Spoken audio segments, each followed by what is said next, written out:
you something else. Today in America, you got one family, the Walton family of Walmart. This is the wealthiest family in America. They own more wealth than the bottom 40%. But here's what's interesting. Here's what's interesting. The Waltons pay their employees at Walmart wages that are so low that many of these workers are forced to go on Medicaid and food stamps and subsidized housing. And here's what the rigged economy is about. You, through higher taxes, are subsidizing Walmart and the wealthiest family in America. That is pretty stupid. Middle class does not have to subsidize a multi-billion-dollar family. And I say, you know, we hear a lot in this country about welfare abuse. Well, the biggest welfare abuser in this country is the wealthiest family, Walton family.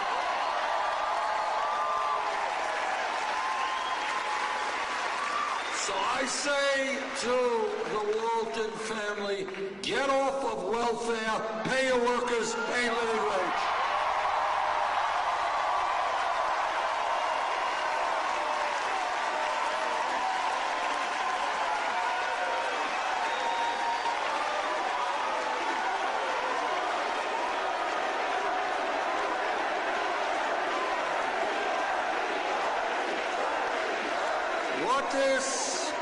What this campaign is about is asking the American people to think outside of the box, not to accept the status quo of today as the status quo we have to live with.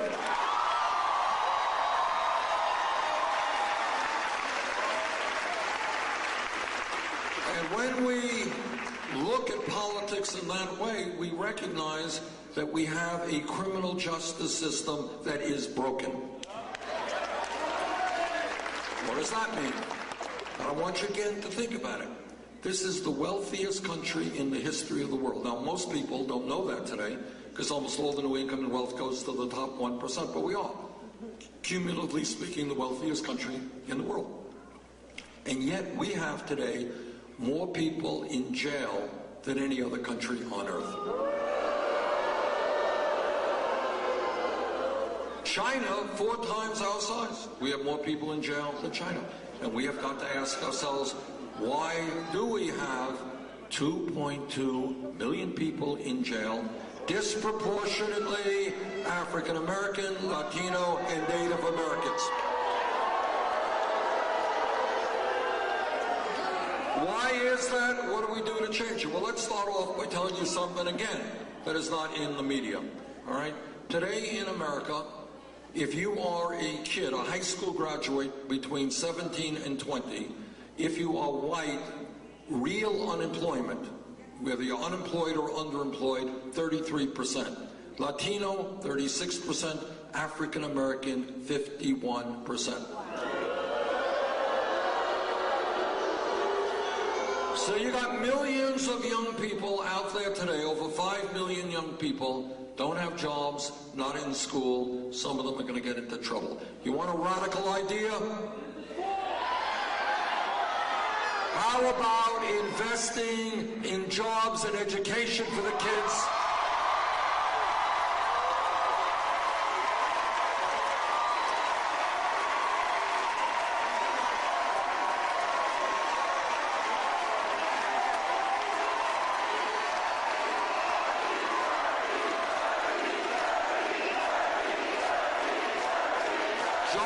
And education, not jails and incarceration.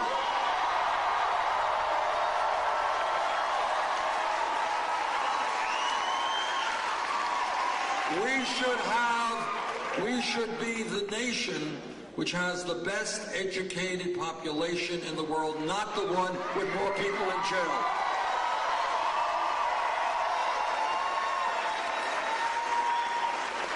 Now, all of us are tired of seeing on TV grainy videos of unarmed people being shot by police officers.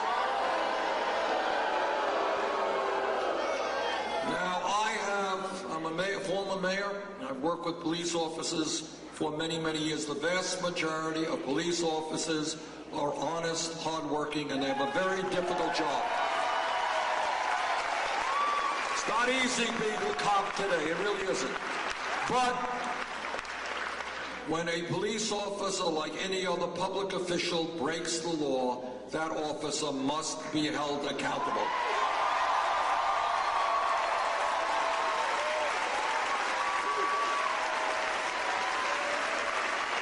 We have got to demilitarize local police departments. We have got to make police departments reflect the diversity of the communities they are serving.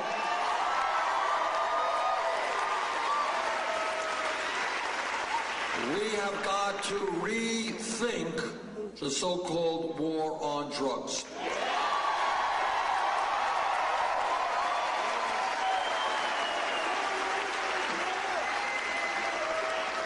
Millions of Americans over the last 3 decades have received police records for possession of marijuana. And that is serious business. You try to go out and get a job, you got a police record, it is harder, you don't get a job, you don't get any income, bad things happen. Right now, under the Federal Controlled Substance Act, marijuana is listed as a Schedule I drug. That's the highest level. Alongside, if you can believe this, with heroin. You know, we can argue the pluses and minuses of marijuana, but it sure as heck ain't heroin, that's for sure.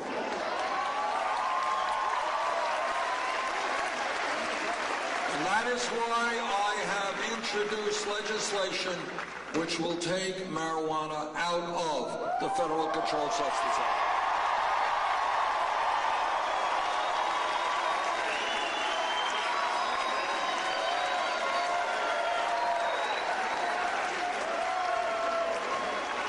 This campaign is surprising everybody for one simple reason. We listen to ordinary Americans, not just wealthy campaign contributors. And when workers all across this country are telling me they can't make it on $8 or $9 an hour. And that is why together we're going to raise the minimum wage to $15 an hour.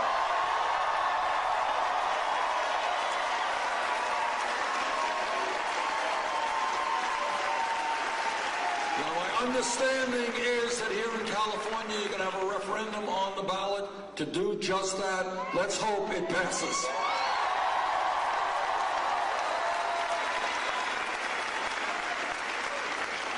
This campaign is listening to women.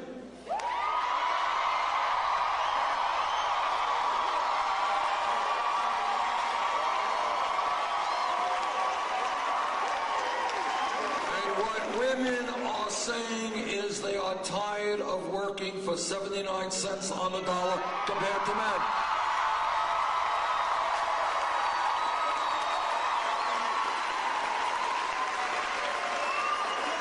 They want the whole damn dough.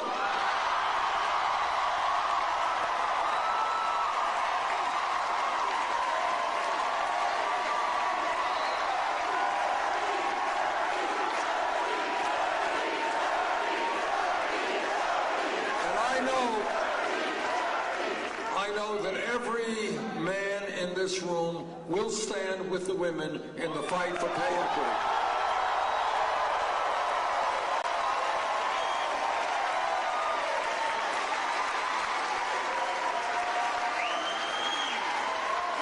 This campaign is listening to young people.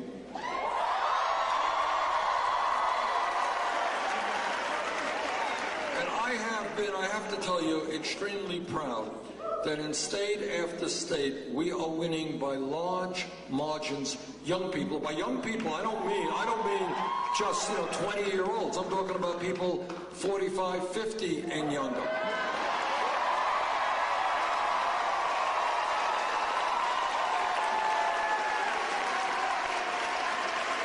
For those of you who are in your 20s, you will appreciate in a few years that 45 is very young. It's not so old.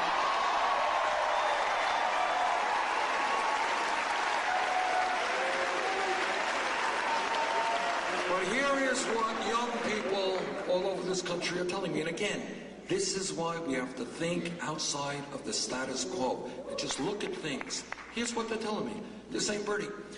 Everybody told us, our parents told us, the TV told us, everybody told us how important it was for us to get an education, how important it was for our own lives and for this country, because we need a well-educated workforce. And we did it. We went out, we got a great education, but now we're stuck with $30,000 or $50,000 in student debt.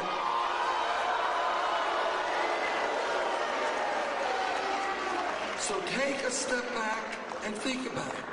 Why are we punishing millions of people because they got an education?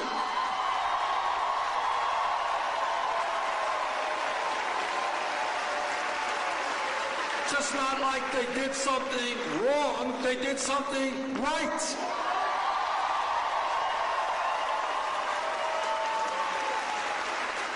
Now think about this as well.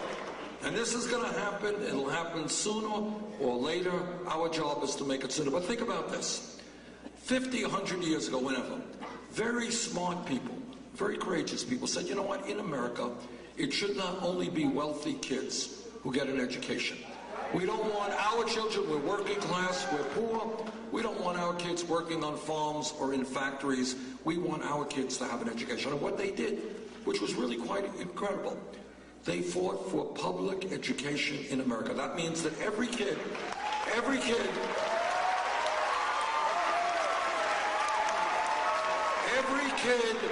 from the first grade through the 12th grade, regardless of income, could get an education. That was a pretty radical idea back then. But what has happened, as all of you know, the world has changed, the economy has changed. People need more education now to get the good jobs that are out there.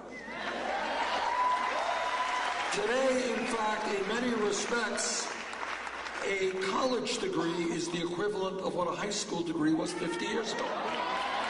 50 years ago, you had a high school degree, you were pretty well educated, you could go out and get a good job. And that takes us to how we define public education today. And I believe that when we talk about public education today, what we have to be talking about is making public colleges and universities tuition free.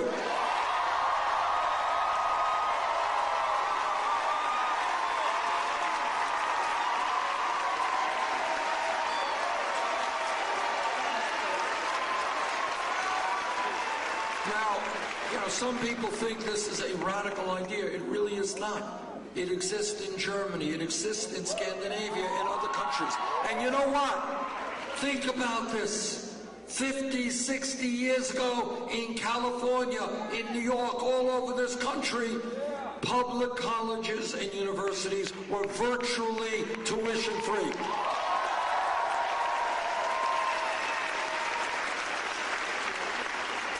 Now, if 50 or 60 years ago in California or Vermont, we could have public colleges and universities tuition free, we damn well can do it today.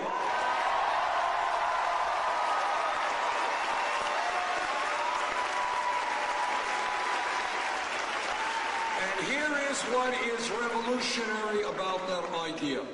What it will say is to every child in America in the 4th grade, in the 8th grade, it says to that kid, you do your schoolwork well. You take your schoolwork seriously. You will be able to get a higher education regardless of the income of your family.